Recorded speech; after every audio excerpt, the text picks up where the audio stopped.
everyone, and welcome to day 232.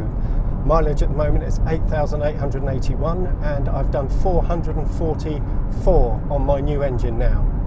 So today I have a quick update on a couple of things and also some news about my engine, which is mostly good, but there's something that's not quite so good. So I've been asked a couple of questions recently, one of which is about the engine number of the new engine and whether the DVLA, the Driver and Vehicle Licensing Agency, have been notified, whether I've got a new registration document, whether I've got a new engine number.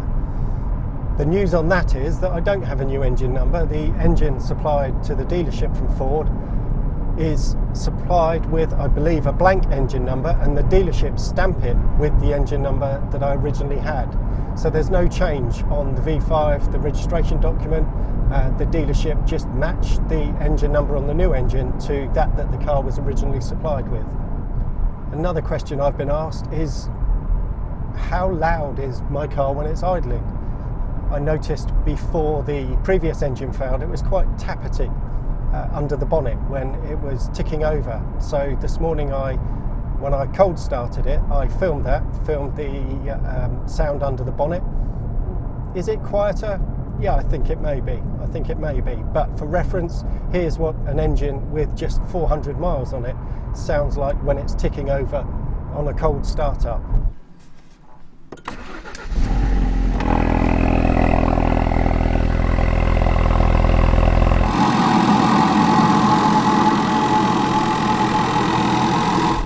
Some news on how my case with Ford Customer Relations is progressing.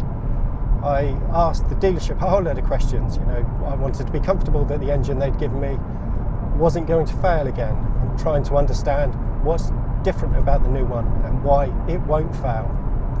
So I put the questions to the dealership. They said they couldn't answer them, and they opened a case with Ford Customer Relations. I spoke to them, put all the questions to them. They went off, and then they came back and said they're not going to answer them. I need to speak to the dealership. So I've spoken to the dealership since then, told them that apparently they've got some answers for me. And the word from them thus far is they can only really tell me what they've told me already. So I'm going to keep pursuing that. I think I'll end up having to put something formal in writing to Ford directly to say that I'm not happy with what's happened and the explanations I've been given, and that I'm not happy and I'm not comfortable that the engine they've given me is cured. I know a lot of people have had second engines fail. I'd like something in writing stating that mine isn't going to fail again. Otherwise, I'm just enjoying being back behind the wheel of my RS again. The good news is that from a week ago or so, the days are now getting longer. So we start getting more daylight, more sunshine, hopefully more dry roads. Not really happening in the UK at the moment, but actually when they're slippery, it's all good. So how's my new engine going?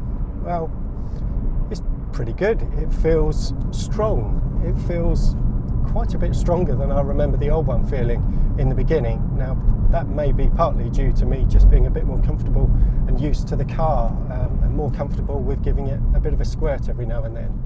To those that think I've been caning it from day one, I absolutely haven't.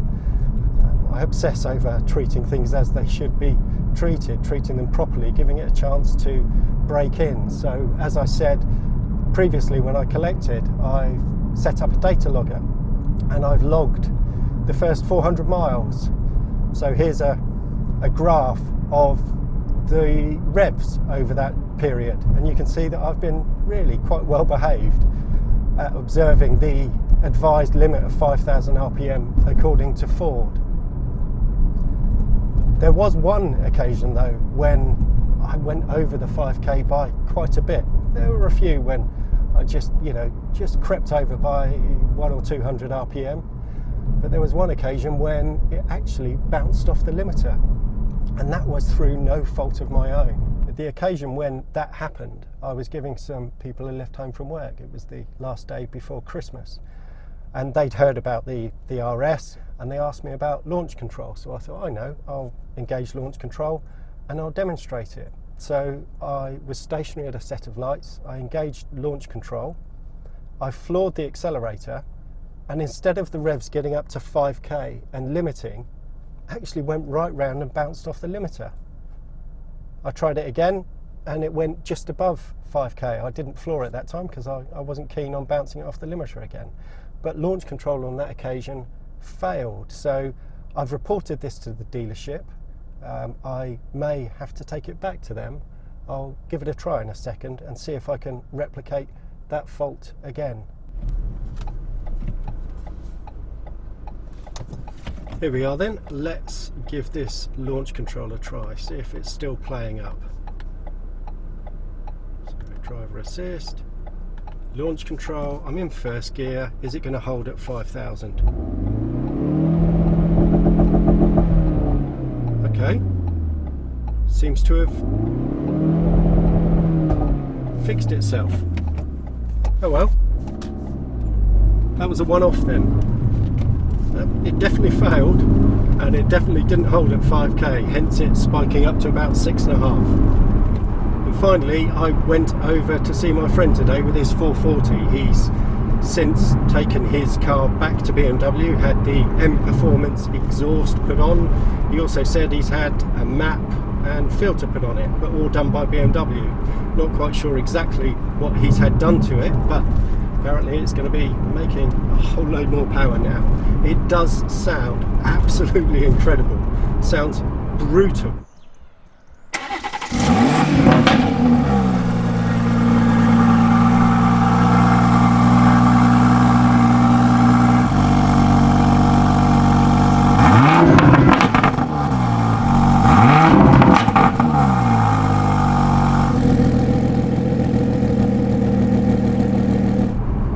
We're going to, in the new year, get together once I've got this properly running, and we're going to go out and basically swap and drive each other's cars. And we are going to swap cars this time. He's going to have a go of this, I'm going to have a go of his. And I'm really looking forward to seeing how the exhaust has changed the character of that car, because it did seem more than a bit compromised as a 440, not being the M4. Kind of needed a bit more of an edge. So has the exhaust and this remap and everything given it that edge that I felt it was missing?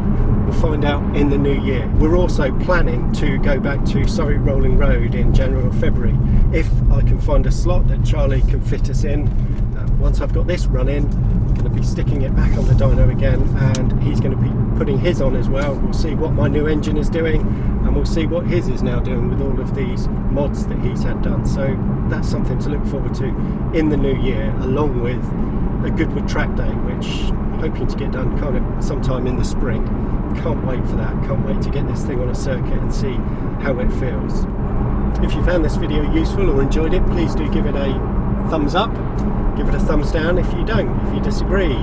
Please leave comments, good and bad, all are welcomed.